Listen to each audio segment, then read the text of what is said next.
Hey, this is Brackley in Las Vegas, Nevada, and it's Saturday morning, my friend, and you're listening to Light Talk.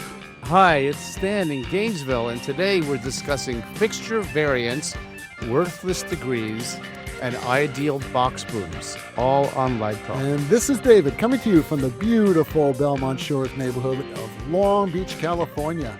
And if you don't already know, you are listening to Light Talk, and we are the Lumen Brothers. That's right. No sisters today. No sisters, no Steve. We have Brackley back here. I think DOGE fired them. Those fired up. Yeah, getting rid of all the women, all the people. They're getting rid of certain kinds of people. No one's safe from the bulldozer. Not even Light Talk. Definitely not. Welcome everyone to episode 413. And why don't we just get into the show today, unless someone has any updates that you want to talk about that's going on in the world. The world of lighting or the world in general? No. Or Well, my if world, we do, this is not a political podcast. It's a lighting broadcast. Lighting. Oh, well, I learned something. David and I learned something. It's going to be a question today. So I think that I learned something new, and we're going to talk about it. Okay. It's coming up. Sounds good. Stay tuned. Several things Stay we tuned. learned. Stan, since you've got something really interesting to talk about, why don't we start with you? You've got the first question. Yeah, and it comes from Chuck in Panama City, and he asks, why are fixture variants important? Like, why do manufacturers make different variants of the same fixture type? What's up with that? It's kind of confusing. And what's the difference between high output and high fidelity? David, I am going to invite you to start the conversation because your comment to me yesterday, I think, aligns with Chuck's question, and then I'll take over from there. Well, I was doing a show. It was at a very large company, and they had a light plot, and they were testing out some lights. And one of these fixtures, well, I'm not going to mention the actual name or manufacturer, but it was a super high-end, brand new fixture that just came out. And I wasn't very impressed with it, to tell you the truth. I was having some issues with color with it, and this was a brand new light, and I was just saying, this is kind of interesting. And so Stan and I were talking yesterday, and he was telling me about that he was going to possibly be speccing those lights. And I said, well, I actually used that light, and to tell you the truth, I wasn't that impressed because of its color rendition wasn't very good. I mean, it wasn't bad. It wasn't bad. I just want to say this right now. But I couldn't get a certain color that I wanted, and I was very picky about this particular color. So I was saying, that's too bad. That's not going to work out. And then Stan asked, which model of this fixture were you using? Well, wait. I didn't realize, you put that in my head yesterday. You said, I'm canceling the order immediately. I'm in the very early phases of this design, and I think you were using the I don't know what variant you were using. You mentioned that you didn't know. You mentioned this fixture, and I have like 20 or 30, maybe even 40 of them. And I'm like, oh my God, if David says the color is bad, I got Okay, I didn't say the color was bad. You did say it wasn't it didn't meet your expectations, let's say. It didn't meet my expectations, right. Exactly. But it wasn't bad. Right. I just couldn't get one color that I wanted. Right. That's but all. I started to get nervous, and I'm like, well, I don't, and particularly if they're a front light, this is for a project where I'm dealing with Native Americans, and the skin's got to look good. It's got to have good rendering. So I woke up this morning and I got to research this. So I opened up the spec sheet. Now, you guys have heard me talk about TM30 and CRI ad nauseum. I don't need to go back to that. But what I did was I said, here's this fixture on the cut sheet, and there's two of them. There's what's called the high output variant, and then there's the high fidelity variant. And if you look at the high output variant, the TM30 value is like 71, or a CRI of like 71. And then you look at the high fidelity variant, and the CRI is like 94. And then you look at the little visual representation where you have two circles around the color spectrum, and the black circle is the ideal, and the red circle is what the fixture does. And you can see it's pushing in on the magenta, it's pushing out on the blue. And then I look at the high fidelity, and it's almost perfect. And I said, right away I called David and said, do you know which variant they had for you? And of course, David has the equipment list, and it doesn't specify. And then I went, aha. but it was really informative to me because now I know on my plot and on my equipment list, I need to be absolutely clear so the bidders know, do not send us the high output, send us the high fidelity, because in some cases you might want the high output. If it's a backlight and you want a really bright beam output, and we looked at the output, it's a 4,000, 5,000 lumen difference between these two fixtures. And so if you're using backlight, maybe you want the high output. But if you're doing face light, maybe you can sacrifice a little bit of brightness for better, as David likes to say, flesh activation, face activation. And so it was really revelatory that we need to be careful about which ones we're getting if you have that discerning eye. One sciencey thing in here. So when they make the LEDs, the native blue pump LED is blue, and it might have a color temperature of 4,000 or 5,000 Kelvin, and you're getting all the light out of it. And to make them warmer, they put warm phosphors over the LED on the lens cap to kind of shift the color, and you lose some output, but you're getting light from the phosphors, not just from the LEDs. So you just need to be aware of that, and that's the different variants. So it's something to pay attention to that maybe not everybody quite realizes. And I think, David, you were going to check to see if you could find out what variant they were using. Yeah, and I'm going to. I haven't had an opportunity yet. All I can say is that knowing the people who actually ordered the light, I'd be very surprised if it wasn't the high quality one. And I'm not, again, it's the only time I ever use this light, so I don't know. I just know that this particular place would just go for the higher quality. With a high end. Yeah. So the question I had, what is the difference in price between the two? Is there a big difference, a small difference? We don't know. That's a good question. Okay. I don't know the difference. I guess you could argue both sides of that coin. You could say, well, we'll charge more for the brighter light for people who want brightness, or we'll charge more for the better color rendering light. But David, they didn't buy them, right? They were just sent to test them. Is that right? Yes. So, this company was testing them. You know what I would do, Stan? If you're going to order 40 of these, or possibility of ordering 40, I would definitely have them send you one and take a look at it and make sure we'll do what you want it to do. Well, I've looked at them. I've looked at the high rendering. In fact, the same is true in the high-end fixtures, even in the solar spots. There's a high-fidelity version or and that's what the solar theaters are. They are the high-fidelity version. So I know they work pretty well on flesh tone.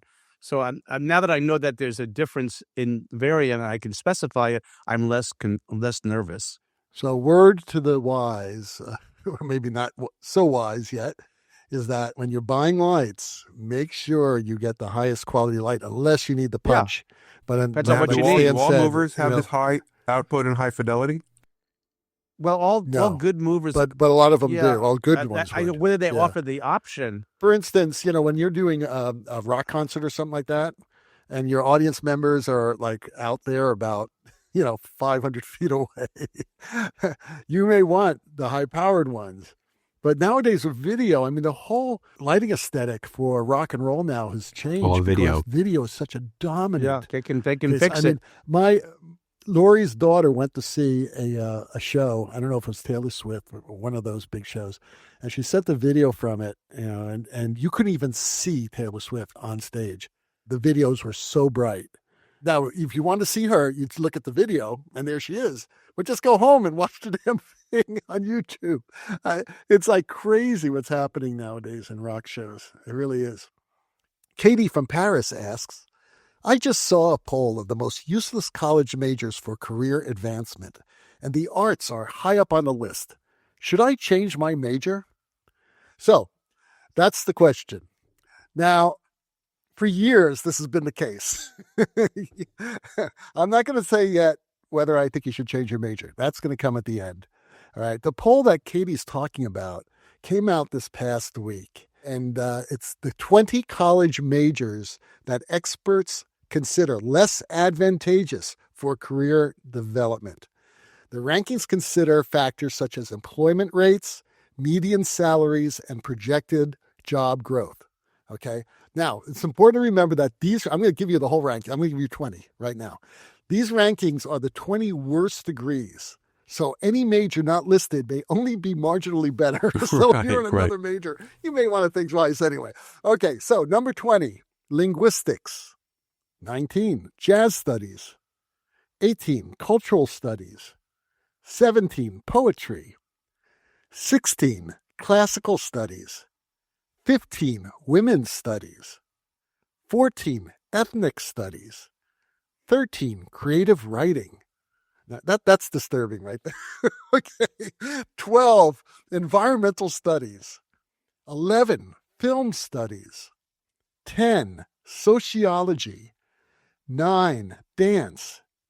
8, theater arts. 7, fine arts. 6, English literature. 5, music performance. 4, religious studies. 3, philosophy. 2, anthropology. And the number one worthless college degree for career advantage. You guys have a guess? A guess? What the number one worst degree? TV talk show host. Well, you know, this was a degree that Click and Clack, you know, the Tappert brothers, always joke about on their show. Because whenever there's someone who may not be too bright, when they're talking to them on the phone, they always ask, so you must be an art history major. Art history, right? Wow. That's a big list. You know, there are a few thoughts I have in mind. First of all, I would think that if you're concerned about your career, and you should be, I absolutely think this, I think that you should consider changing your major to a field that you can actually make a living in, that the chances are better that you can make a living in, and then taking theater or design or whatever you're doing and make that a minor. Because let's be frank, in the performing arts, a very small percentage of people who graduate with that degree actually make a living doing it. You know, I've met a lot of musicians. I've met obviously a lot of theater people. It's a very small percentage.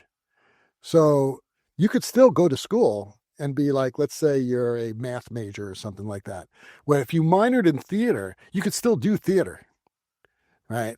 I've had undergraduates who've been in my lighting classes who have lit shows, who have lit actual shows, who were like chemistry majors. One of the best grad students I ever had was a chemistry major. And he lit most of the shows there because he was that good. But he also majored in chemistry. So, you know, stuff like that can happen. And of course, you know, it could be your parents who are pressuring you, but it's important not to give up your passion. If your passion is lighting design, you should keep doing lighting design, but maybe not major in it. I agree with that.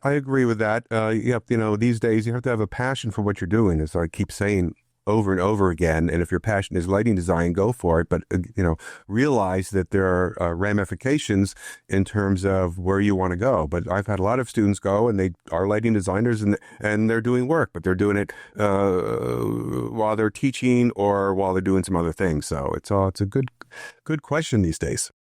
Well, I have a thought. I agree with what David said. I think we're concurrent here, but I think I'm going to say something a little bit odd. I think if you are truly, truly an artist, you don't have a choice.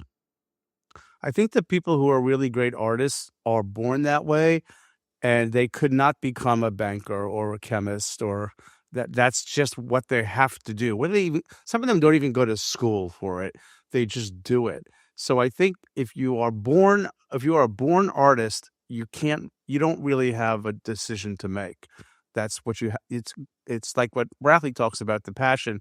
You know, the real artist can't be something else. Those of us who are more malleable could do what David is suggesting, which is I like this lighting thing, or I like this acting thing, or I like this dance thing. But the odds of me making a reasonable living, you know, getting through life okay, should probably pick up something else and still keep that love. You know, I like the word amateur. It actually just means lover of. So you can love that stuff and you can dabble with that stuff, but making it your career, I think the people who have become really successful in whatever art they're in, you know, Picasso was always going to be Picasso. He didn't have a choice. Right. And so you have to figure out if you are a Picasso or a Renoir or a Da Vinci or whatever if you're that, you're not even going to have that inner conversation. Or it's not even on the radar. You just are who you are, and you're an artist. On the other hand, if you're somebody like us, or I don't want to put all of us in the same bucket, but I think I could have been something else. I could have been a banker. I don't know if I would have been happy, but I think I could have done it. But I, loved all the arts that I dabbled in, and I felt like it was who I am.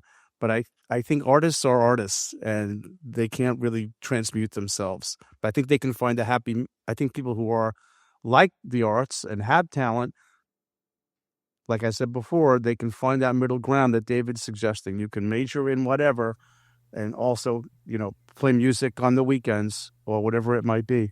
The other thing to remember is that there aren't that many Picassos and Renoirs out there. Right. There aren't. I mean, Mozart was always going to be Mozart. Right. But Mozart's 1 in a million. That's or right. Maybe 1 in 200 million. Right. But there are plenty of musicians, like, good musicians, David, or good artists who are not. I work with them all the time, but they're starving. Right. Right. They're out playing crappy gigs just to earn $100. Right. A night. And $100 a night doesn't go very far when now you go to McDonald's and it costs $12 for a hamburger, French fries, and it. Or $12 for a dozen eggs. You eat McDonald's, then you're going to pay for health care later. That's right. You are listening to Light Talk with the Lumen Brothers, and Light Talk is sponsored by a public service announcement from DOPE, the Department of Podcast Excellence. By now, you've all heard about the stellar work Elon Musk is doing with DOGE, or as they call it, the Department of Government Efficiency. But isn't it time Elon skipped past trivial matters like humanitarian aid, research grants, Medicare, Social Security, Medicaid, and all those other non-essential departments like the FAA, the Department of Agriculture, FEMA, and the FDA? Let's focus on what America truly needs, and that is DOPE, also known as the Department of Podcast Excellence. Let's face it, podcasts are out of control. Everyone with an opinion seems to start their own podcast, thinking that one day they will graduate to being an influencer. But aren't you just fed up with these podcast hosts ranting and raving about whatever pops into their heads? Truth be damned. Sure, we have our favorite shows like Pod Save America, NPR if it's still around, and the ever-inspiring Car Talk. But what about Light Talk with the Lumen Brothers? We think it's high time Elon and his DOGE-Bros paid a visit to Light Talk Central to uncover what Stan is really up to with those iguanas, ducks, and monkeys. Are these innocent creatures the secret behind quality control and fact-checking for all the wild tales those out-of-whack lighting designers spew every week? They just might be.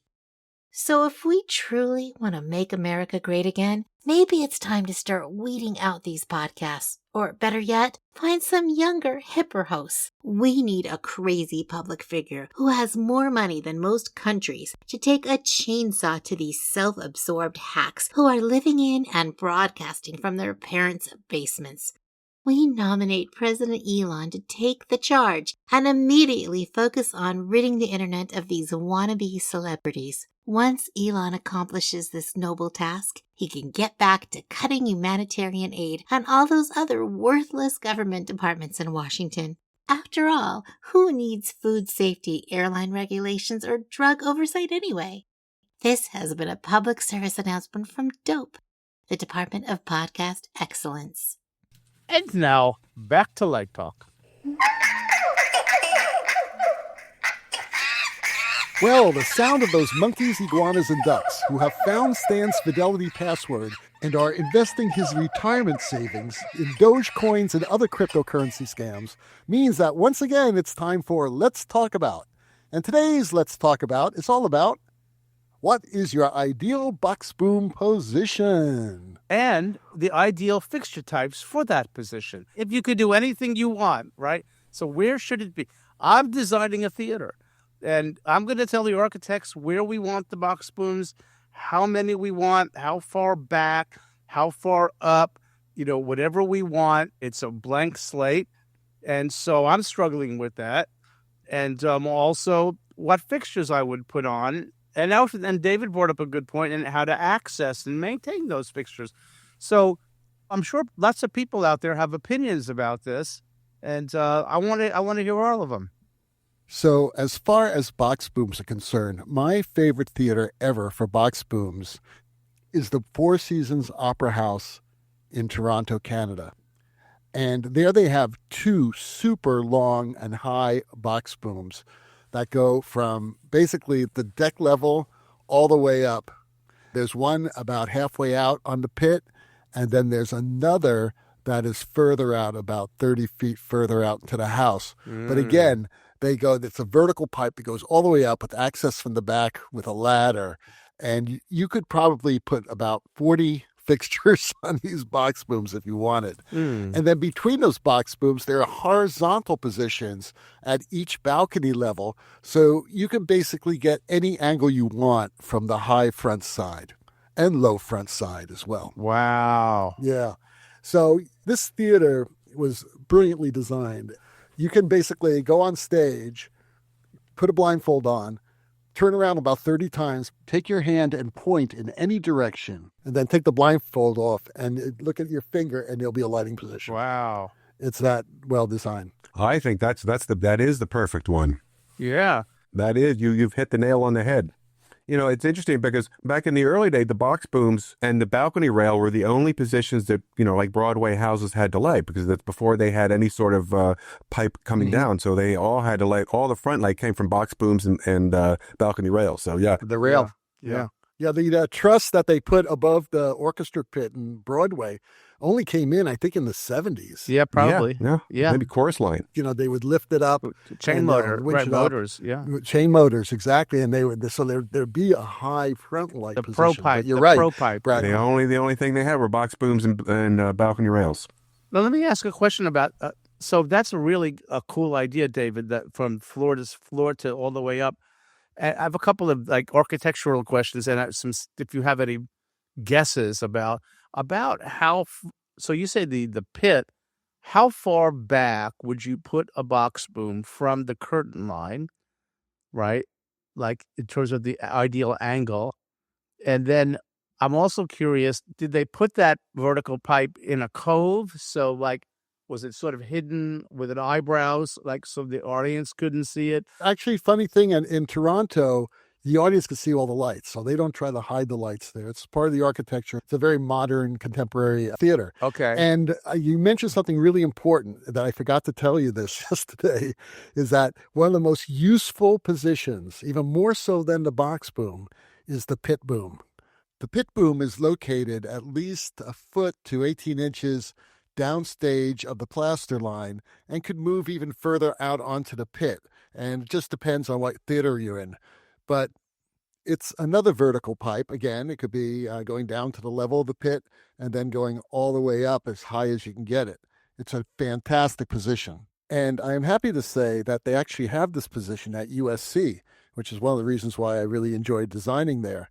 That position is really close to the proscenium, and it does go all the way up. I also had them clamp a horizontal pipe to it all the way at the top so I could put a moving light on it. And let me tell you, that position is gold, absolutely gold, more so than a medium box boom or a far box boom. Let me make sure I got this right. So just downstage of the proscenium, all the way off stage on the side wall somehow, you have just a couple of feet, downstage of the proscenium, there's a vertical pipe. And is it exposed or is it masked at all, out of curiosity? It depends on the theater. I mean, you see a lot of Broadway shows and they have that position and you can see all the lights. I would suggest, I'm going to send you a photograph, Stan, because of USC's theater, because those are hidden. They are hidden. I mean, you can actually hide the lights in there because they're recessed in. The problem is because that position, you may want to get a further upstage shot. If they're recessed in, it's going to be hard to get a really good upstage shot. Upstage of the proscenium. Swing it in. But they would do. They would do nicely on the pit, or on the apron, so to speak. Yeah, of course. Yeah, if you have an apron or a high pit, side. And then I could follow up by putting a proscenium pipe behind the proscenium, also a vertical pipe right by the fire pocket. Yeah, the problem with that is that you have that transition when you go, from one. And you break the proscenium into that. And there's always a thing. That's the beauty of that pit boom, is that it actually works in conjunction with the first torn position, which is what you're talking about, just upstage of the proscenium. So it gives you this incredible blend of high and mid and even low side light that is almost imperceptible when you're walking downstage and you break that proscenium line. And it's like, wow. Right. Well, I'm in this lucky position where I can ask the architect to build the position however I want them to. So I want to gather as much data as I can from you all. And actually, I invite people on the Facebook page to sort of give us, to add their voices to this conversation, because it's rare that the line designer gets to sort of have this much input, right, into how it's done. Right. Usually given something. Yeah, right. Have fun. Yeah, usually you're given what you're given. The sad thing is that the venue is not going to do a lot of, I don't think, at least initially, will do a lot of performing arts. It's going to be more of a general purpose auditorium, but they might start bringing more and more things in. And the stage is not huge. It's not very deep, right? And so it's an oddball scenario, and we don't have traditional wings. The rectangle that is the stage is sitting inside a triangle. So the backstage area is upstage in the corner, like, that corner, the first bite of the pizza, the little triangle, that's what the upstage area is. And so the what would be wings, we created a 3/4 wraparound of track system on the proscenium. So it's a very different way of working that we've never done before, but we do have this box boom opportunity. So that's very helpful, David. That idea of floor to ceiling is really, really cool. I like that a lot. I wonder who designed that building. So the building was designed by Diamond Schmidt Architects, and Fisher Docs Associates designed the lighting.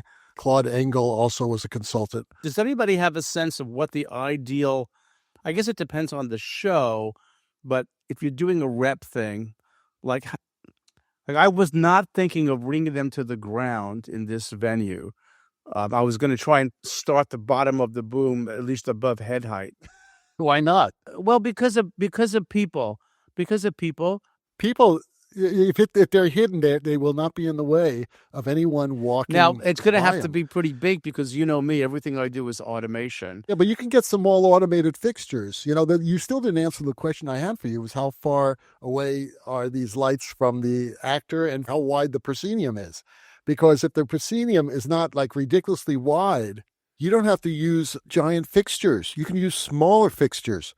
I would suggest you choose small profiles so that you can have shutters, a nice zoom range, and of course gobos so that you could do effects from that position as well. Yeah, my go-to fixture is some kind of a spot, automated spot with shutters and everything, Right, but it doesn't need to be a big one. It doesn't need to be, a platinum or one of those. It needs to be something smaller, but you would go with a profile fixture, not a wash, right? Yeah, I would go with a profile fixture so you're able to put in gobos and things like that and have effects, and there are plenty of them out there. The Lone Star is one of them. Would you use a Lone Star? And they have another one. Well, they're small. They are, but crappy color rendering. Okay, well then, find one with good color rendering. Find one with a high fidelity color rendering. That's the thing. I've talked to ETC. Why don't you give me a high fidelity variant in the Lone Star? And they roll their eyes at me. We have other fixtures for that. They obviously heard the show. It's not that. Well, what they'll say is it's not designed for that market. That's what they say. I put Lone Stars up as backlight and high side light on stage, but not where it's going to hit skin from the front. Another consideration is something that we talked about yesterday was how big these are and how heavy they are. And even though you have access from the back, it's still a pain in the tuchus to reach out there and pull off a 90-pound instrument. Right. Okay, you can't do it. It's a good workout. Come on. It'll take you a call. It'll take you 4 hours just to set the damn thing up. To get four people, 4 hours. Yeah, if you have 4 people, 4 hours, you ran out of time and money. Go to the gym, build up your muscle. Look, it becomes a problem when we're putting up a 500-pound hoist. That's something else. A 90-pound light, 90 is heavy. I do have to look at the weight. Yeah, I think the new Viper is like 70 some odd pounds. That's pretty heavy. That's still heavy. 77 pounds. It's a big light. Yeah, I do do a little more research on the box boom fixture. That's a good point. There you go. And also that way you can make your box boom smaller and you can turn the damn thing when it's in there and actually get a shot. All right, so Brackley has our last question of the day.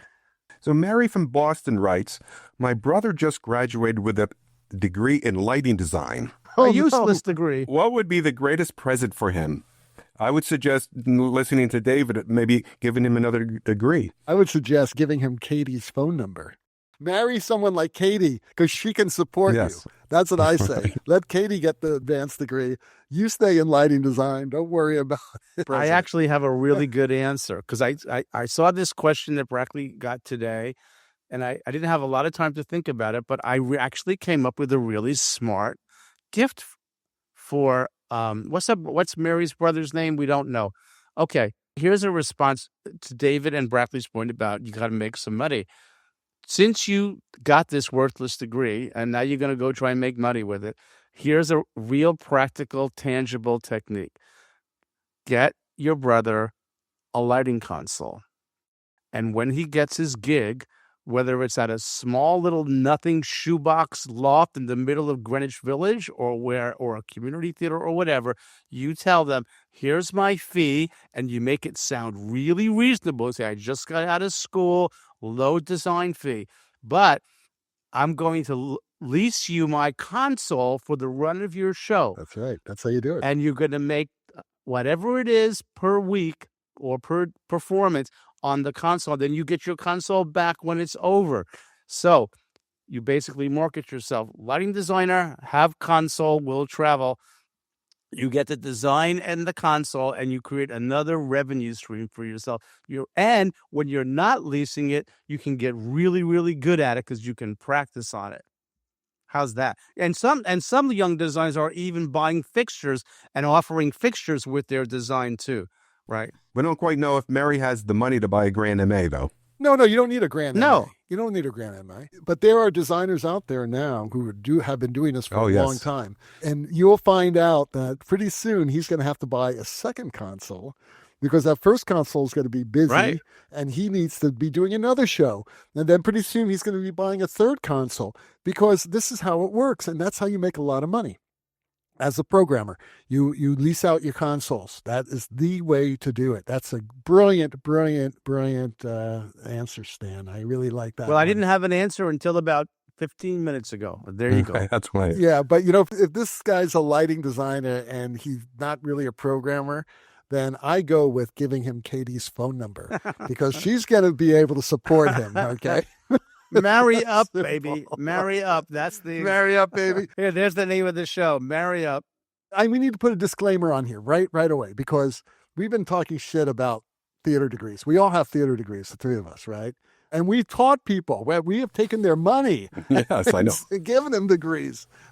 The theater degree, and this is just old news, but it's so true, prepares you for just about every other profession that you can Absolutely. have. It teaches you how to solve problems, how to think critically, how to work with other people, how to time manage, how to do all this stuff. It teaches you about construction, about organization. You could work in an architecture or work in any type of building company. Absolutely. Skills are transferable. They are transferable. And a lot of people have recognized this, non-theater people. And it's not like these three guys now who have been in the theater their whole lives saying, oh, we're trying to justify the theater degree. No, this is a fact, okay? So if you're going to be a theater major, you are not destined for poverty. You may be destined for poverty if you stay in the theater, but you're going to be trained. You're going to have great training. To David's point, I have a former student who's an actor, but very brilliant. He was on tour. He did musical theater. He's very talented, but he went into politics, and he just gave up his position as the Deputy Secretary of Commerce for the Biden administration. And trust me, he's no longer that, but he'll be. Yeah, DOGE got him. But he'll. Well, usually those people leave anyway, but he'll be back. And he transferred those skills, and I see him on TV. He posts these clips of himself on MSNBC talking, He ran the LGBTQ alliance for Oh, he's definitely fired. But this guy, He got the memo. brilliant. But his skill set, He got that memo. Didn't even bother with I'm the memo. just telling you, his skill set was so transferable that he's just a remarkable individual. So, to David's point, the skill set is transferable. And I have a question. Can I plug a book that just came out? This is a book just came out, Lighting Design Beyond Theater, A Process for the Evolving Entertainment Industry by Alan Branton and Sharon Huizinga. It's an excellent book. It tells you, that there's life after just theater. There's lots of opportunities in the business. Yeah, looking forward to reading that. And right. they're hitting something that I've been talking about for decades. Yeah. Well, Stan, I'm a little bit peeved at you because you're asking for a desk copy and you're no longer a professor. I paid for mine. I actually am still a professor. I'm a professor You're emeritus. Professor Emeritus. So That's am right. I. But, And in fact, today I was copies. just rehired. I had to fill out I was rehired as a courtesy faculty member, and I had to fill out a DocuSign just so I can serve on the third-year students who were graduating, who were students that I recruited. So actually, I am. So. What was that? Can I quote you on Can that? you do that again, Stan? That's going to be the title of today's show. A wet fart from Stan. No, I think marry up is better. Now he's back to marrying up. Marrying up. Well, the rocking sounds of the Luminoids tell us that once again you've spent another morning listening to Light Talk. You can hear our show on just about every podcast site out there. Check out our website at lighttalk.org and be sure to follow us on Facebook. And don't forget to subscribe to our podcast. That way you will not miss a second of Light Talk insanity. No guarantee is offered regarding the accuracy of any statements or opinions made on this podcast. Right. And if you are educated enough to litigate us, just remember the Snoop Group with the legal team of Mr. Watson, Miss Leitner, and Mr. Beam will defend us until our retirement funds are depleted. You don't have any retirement funds anymore because the monkeys and the ducks and the iguanas have invested in Dogecoins. Didn't you listen to that? Yeah. Light Talk is written and produced by the Lumen Brothers, coming to you from Gainesville, Long Beach, and Las Vegas, Nevada. And be sure to join us next week when we talk about more lighting shenanigans and serve you more of our casserole of nonsense. Like Talking Brothers, broadcasting questionable lumen knowledge and humor around the world. So we'll see you all next Saturday morning. Bye-bye from Light Talk. Bye-bye. Marry up, baby. Marry up.